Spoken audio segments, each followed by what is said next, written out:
Bonsoir à tous et merci de nous recevoir chez vous afin de pouvoir vous présenter la bande originale du spectacle Le Dragon de Calais qui est enfin disponible depuis quelques jours en compact disque et sur les plateformes de streaming. Alors au menu de cette émission, eh bien, nous irons dans quelques minutes à la rencontre de Minaud Malan via vidéoconférence. Minaud Malan, c'est le compositeur de cette bande originale. Il nous expliquera un peu comment l'album a été conçu et comment il a composé la musique du spectacle aux côtés de François Delarosière. Et puis nous donnerons également la parole à Céline Potier. Céline Potier, violoniste et enseignante au Conservatoire de Calais. Elle a participé à cette aventure. Mais avant tout, eh bien, je cède la parole à Madame Natacha Bouchard, Madame le maire de Calais. Bonjour Madame le maire.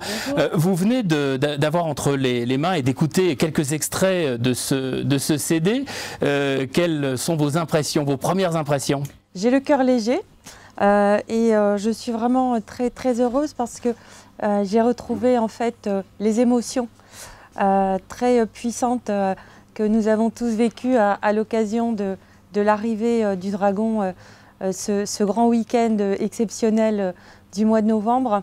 Et beaucoup de gens, de Calaisiennes et de Calaisiens, en fait, me demandaient si on pouvait en fait avoir cette musique pour retrouver l'émotion et puis accompagner à nouveau le dragon. Et c'est vrai que quand on voit le dragon, on a cette musique en fait en tête et on a envie en fait d'être porté par cette musique, cette composition magnifique, merveilleuse. Et c'est pour cela que j'ai souhaité solliciter Minaud Malan et puis Céline Potier aussi à l'origine, hein, qui m'avait donné un petit peu la marche à suivre et le contact et je l'en remercie. Voilà, la ville a participé financièrement pour qu'on puisse en fait avoir cette réalisation. Voilà, c'est un budget modeste de 10 000 €, mais franchement, ça me met vraiment du baume au cœur de pouvoir mettre cette musique et de me retrouver dans cette ambiance merveilleuse qu'on a tous partagée. Et voilà, j'invite chacun à l'écouter, à la réécouter. Et à remettre nos émotions, d'autant plus, je dirais, dans la période actuelle où on a besoin en fait de retrouver ces sensations et de se ressouvenir eh bien, de ce que nous avons vécu, qui était vraiment quelque chose d'exceptionnel. 400 000 personnes ont assisté à ce spectacle, ça paraît presque irréel aujourd'hui, mais on a évidemment espoir de retrouver ces sensations et ces grands spectacles à Calais. Oui, je pense que déjà on va pouvoir repenser à cet événement et puis on aura l'occasion dans les prochaines semaines et les prochains mois, les plus tôt possible, je le souhaite, mais on travaille dessus, ne vous inquiétez pas. De pouvoir en fait revoir en fait des parties de spectacle ou à l'inauguration de l'ouverture de la station qui aura lieu cet été. Eh bien, François Delarosière nous a composé une petite surprise pour que le dragon eh bien, puisse découvrir l'ensemble de son front de mer et redire bonjour à l'ensemble de sa population. Et puis nous travaillons aussi dans les 2 prochaines années à eh bien, vous faire découvrir aussi un nouveau spectacle qui pourra nous émerveiller, tout comme nous sommes toujours tous émerveillés eh bien, par la vue en fait, du dragon. Rien que de le voir, ça nous donne vraiment la grosse émotion, le plaisir et la joie. Alors vivement demain. Merci Madame le maire. Merci. Alors je vais maintenant me permettre de retirer mon masque puisque Dieu merci il n'y a pas de problème avec la visioconférence. Nous avons avec nous ce soir depuis Toulouse Minaud Malan. Bonsoir Minaud, vous nous entendez bien? Très bien, merci. Alors Minaud, vous êtes le complice artistique de François Delarosière depuis maintenant plus de 30 ans, mais avec Calais il y a aussi une belle et grande histoire. Une magnifique histoire avec Calais qui est essentielle. Parce qu'en fait, la symphonie mécanique, qui est le début de ma collaboration avec François sur les spectacles et en composition, on va dire démarré à Calais, quoi. C'est constitué à Calais avec la création, la fondation de la symphonie mécanique, enfin ce qui allait devenir la symphonie mécanique après, dans les abattoirs de Calais, les anciens abattoirs qui sont maintenant le Chanel. Et j'ai passé 3 semaines à Calais, et puis après j'y suis revenu. J'ai passé je sais pas combien de temps à Calais en fait, presque. Ça se trouve j'ai passé pas loin d'une année à Calais en tout accumulé. Alors, j'exagère un peu, mais j'ai passé vraiment énormément de temps à créer et faire des spectacles dans cette ville. C'est pour moi, c'est vrai qu'il n'y a pas d'autre endroit où j'ai autant travaillé. Mino, comment travaille-t-on sur une musique de spectacle? Est-ce que c'est un petit peu à l'image de ce qui se passe au cinéma pour les compositeurs de musique de film? Est-ce que François Delarosière vous livre un scénario, une ébauche du spectacle pour que vous puissiez imaginer la musique? Oui, alors ça ressemble évidemment à ce qui peut être fait quand on a une commande de musique de film. Sauf que là, on est loin d'avoir la précision des images. C'est plus en fait quand je reçois le scénario que François a préparé, j'ai besoin du scénario, mais j'ai aussi besoin d'avoir souvent le maximum d'images du personnage qui va jouer. Même l'image, et puis aussi j'aime bien quand je peux avoir le mouvement pour le sentir, voir comment il réagit, quelle est sa personnalité en fait.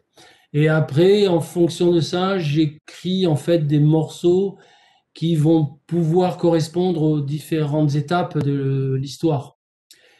Mais tout ça est difficilement collable en direct et d'une façon très précise. Il faut prévoir une marge énorme parce qu'en fait, une scène commence, on ne sait jamais quand est-ce qu'elle va terminer. Donc il faut, en fait, petit à petit, j'ai appris à travailler à fabriquer une sorte de boîte à outils musicale, et avec des morceaux qui puissent être étirables et ne pas être non plus trop compliqué, puisque les musiciens jouent sur des plateaux, jouent des fois à 50 mètres de distance les uns des autres. Et donc, il faut réussir à créer une cohésion dans les morceaux et faire en sorte que les musiciens ne se perdent pas. Voilà, c'est tout. En fait, c'est toute une technique que j'ai mis au point au fur et à mesure. Alors vous faites souvent le grand écart dans vos créations musicales. Là encore, les auditeurs pourront le constater, on navigue entre musique classique et rock. C'est tantôt minimaliste, tantôt à l'image évidemment de la grandiosité de certaines scènes. Vous êtes conscient de ce que suggère votre musique et du rôle qu'elle joue dans un spectacle de François Delarosière? On me l'a dit. J'ai eu des retours. Après, la question principale, c'est toujours comment porter au mieux, l'histoire, comment accompagner au mieux les mouvements, les émotions, et venir les enrichir, et même peut-être des fois raconter même un peu plus, amener par exemple sur les têtes des personnages, que les émotions de la musique viennent se poser sur eux, et un peu à l'image de ce qu'on voit de certaines images de cinéma, où selon la musique qu'on met, l'ambiance change. Voilà. Donc je sais que la musique participe énormément de la construction des histoires, oui, du ressenti. Alors Mino, il y a une différence entre composer une musique pour un spectacle de rue, vous nous l'avez indiqué avec les précautions nécessaires en fonction de la durée des scènes, en fonction des imprévus du spectacle, et puis sortir un album. Est-ce qu'il y a une grande différence entre ce que nous avons entendu lors du spectacle en 2019 et ce que l'on peut écouter sur le CD aujourd'hui? Oui. Il y a une différence, oui. Il a fallu beaucoup travailler pour que ces musiques puissent rentrer dans le format du CD ou du vinyle.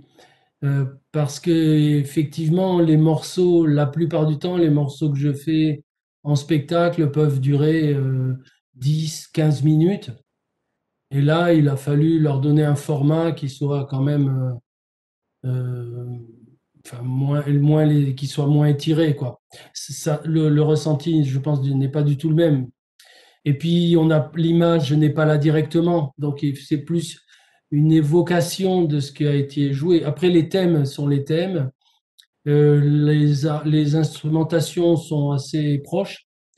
Elles ont été un petit peu, j'en ai profité quand même pour les amplifier un petit peu, il y a un orchestre de cordes beaucoup plus important. Voilà.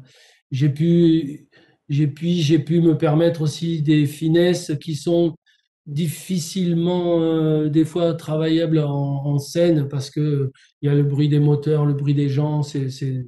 Voilà. Même des fois, quand je compose pour le spectacle, je suis obligé de réduire un peu les dynamiques parce que sinon, en fait, on se retrouve presque avec des blancs. Alors que là, dans le disque, j'ai pu me permettre certaines finesses. Mais sinon, les thèmes sont les mêmes. Enfin, il me semble, moi, qu'on retrouve l'histoire principale qui a été jouée à Calais en 2019.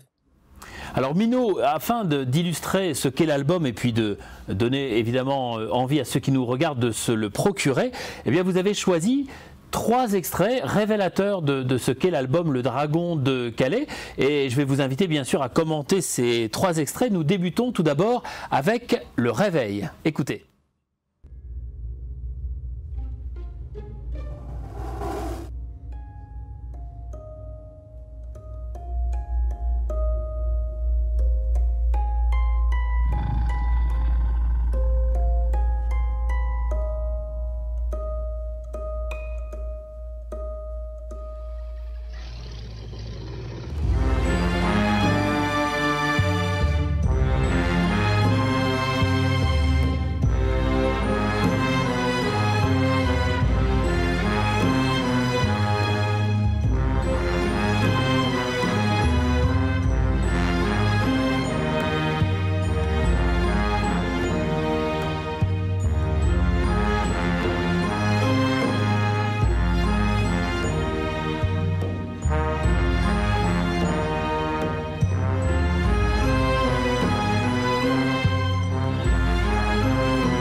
Ah, qu'est-ce que ça nous fait plaisir de revoir ces images.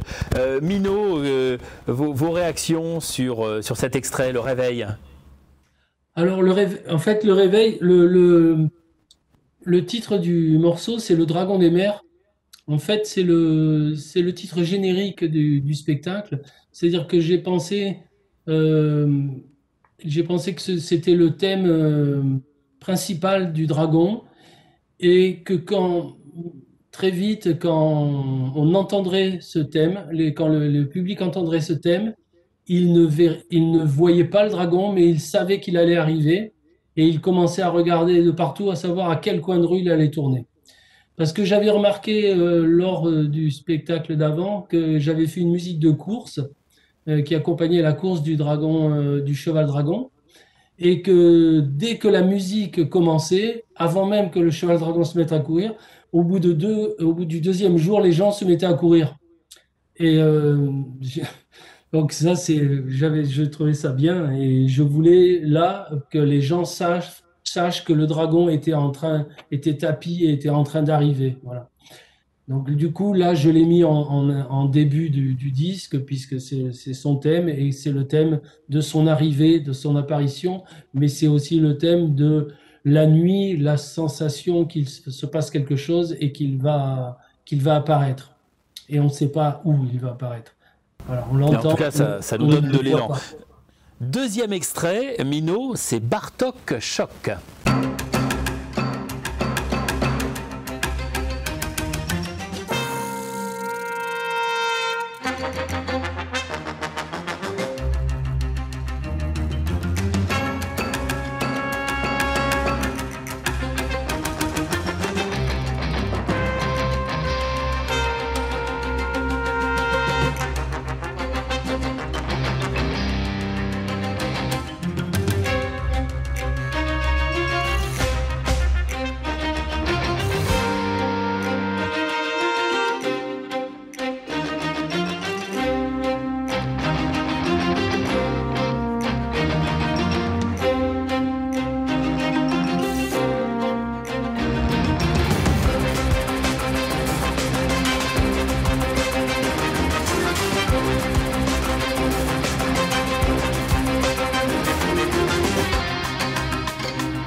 Vraiment une bande originale qui participe à la narration du spectacle, on s'en rend bien compte sur cet extrait. Mino, là on change effectivement un petit peu de registre. Là, on change complètement de registre. C'est même un registre que j'ai assez peu tendance à exploiter souvent, euh, parce que c'est vraiment là le registre très rock, mais en même temps, c'est rock, sauf que c'est joué beaucoup par des instruments à cordes et des instruments classiques. La guitare arrive, mais pas tout de suite. Et c'est pour ça aussi qu'il y a le choc Bartok. Bon, c'est aussi pour la sonorité des deux tocs, mais c'est aussi par hommage au compositeur Bartok et avec cette matière un peu à la fois violente et puissante, mais aussi classique. Voilà, que j'aime bien. J'ai pas envie de reproduire du rock tel qu'il se fait là. J'aime bien toujours ce côté classique de cet orchestre. Et voilà, bah là c'est le choc total. Dans le spectacle, c'est le moment où le dragon est repoussé avec le plus de violence, avec carrément l'appui des autres machines, des machines de chantier. D'ailleurs, le thème qui précédait était, par contre, que dans le disque, est un thème qui n'a rien à voir, qui est très, très doux, et qui est chanté par une voix de femme, c'était en deux temps. En fait, il y avait le piège, cette musique, il l'a tiré, et là, c'était le moment où une fois arrivé sur la place où il se faisait attaquer. Voilà. Donc, effectivement, des morceaux de cette puissance-là, j'en fais pas énormément parce que souvent les machines ont une certaine lenteur et c'est des morceaux plus lents qui leur va mieux. Voilà. Mais j'aime bien de pouvoir varier comme ça, de pouvoir envoyer. Mino, en parlant de douceur, un troisième extrait, Danse des lunes, qui vient conclure l'album que nous écoutons à présent.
Une musique qui nous transporte dans une émotion commune, à l'image de ce que nous venons de voir et d'écouter.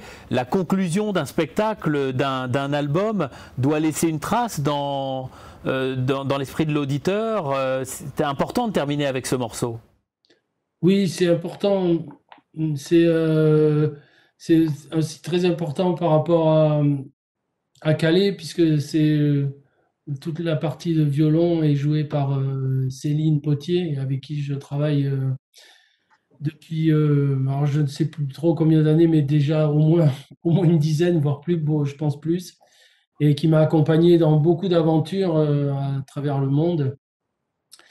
Et je trouve vraiment bien de terminer l'album avec cette grande délicatesse et grande puissance émotionnelle du violon de Céline.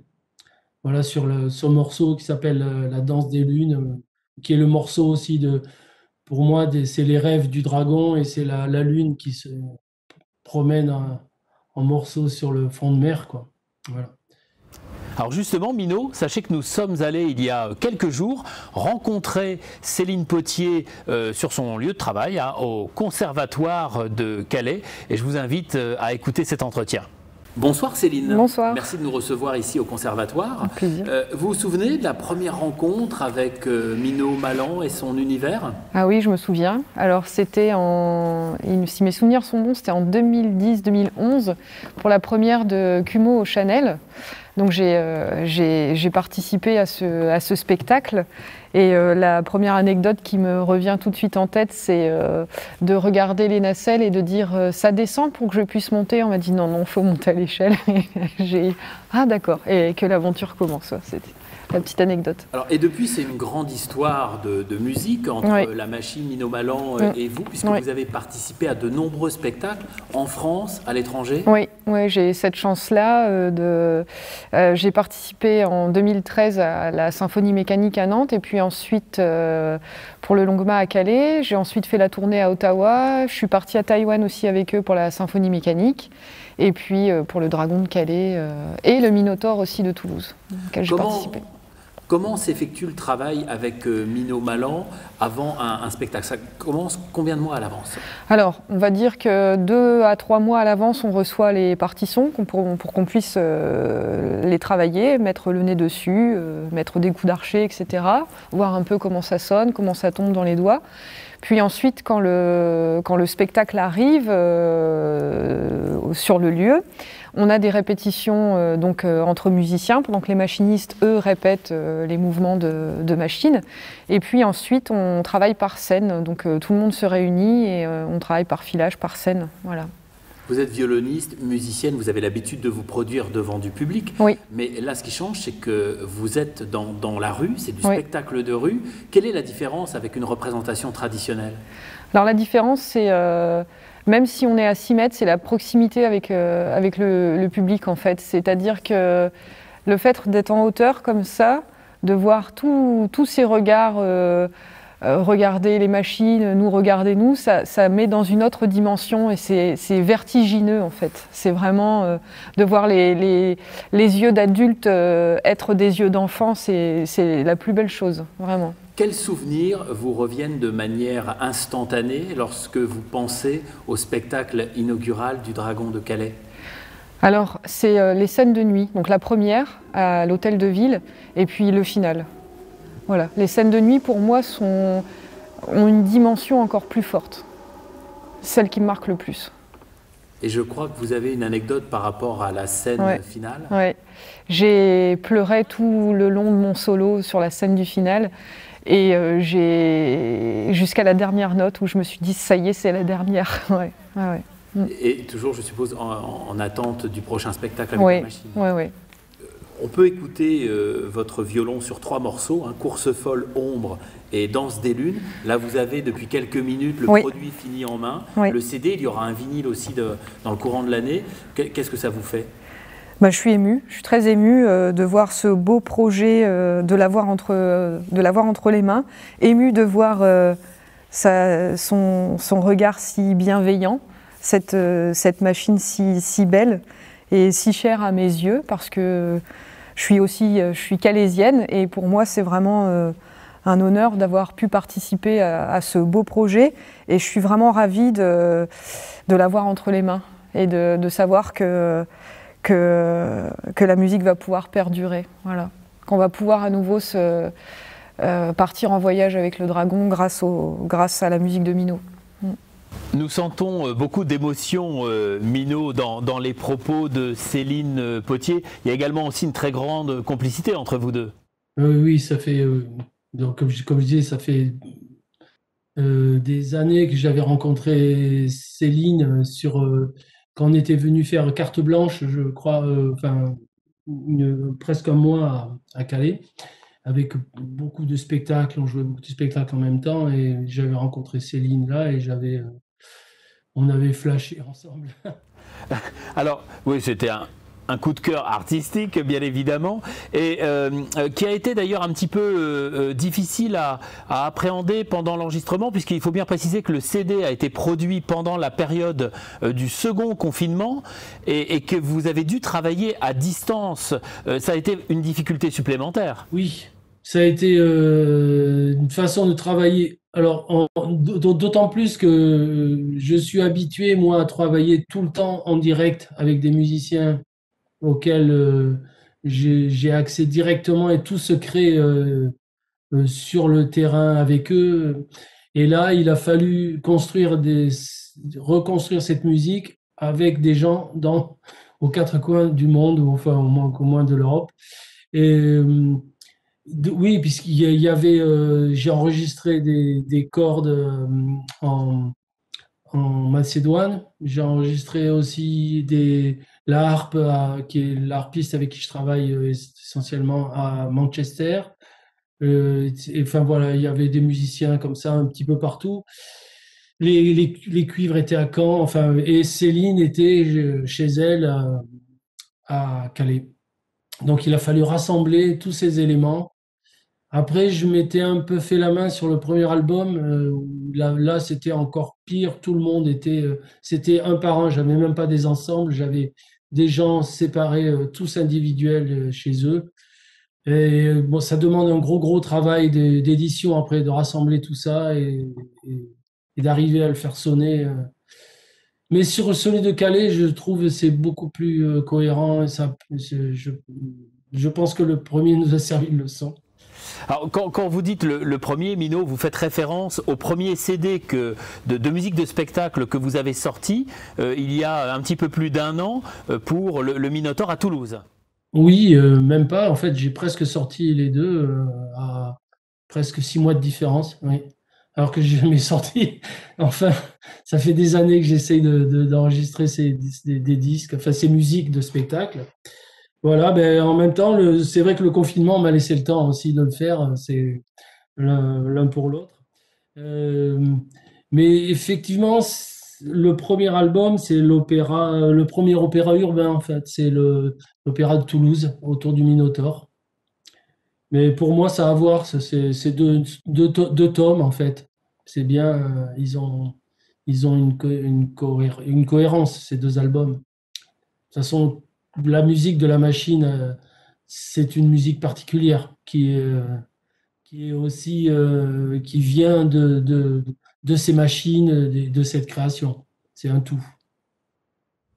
Mino, merci beaucoup de nous avoir consacré quelques minutes de votre temps pour nous parler de cet album. Alors je rappelle que le Dragon de Calais, opéra urbain, est soutenu par la ville de Calais, est édité par Art Mélodie. Je salue également Olivier Samouillan qui a mouillé la chemise aussi pour la sortie de cet album, et puis bien sûr la compagnie La Machine de François Delarosière. Alors comment se procurer cet album? Je vous le montre quand même à la caméra, hein. C'est vraiment un produit magnifique, même s'il est disponible sur les plateformes de streaming. Je pense que ça vaut le coup quand même de vous montrer l'intérieur avec les paroles des parties chantées, les crédits évidemment, et puis un véritable poster de l'une des scènes emblématiques du spectacle le Dragon de Calais. C'est un bel objet qui va sortir dans le courant de l'année également en vinyle, et puis qui est disponible sur les plateformes de streaming. Alors j'espère en oublier aucune,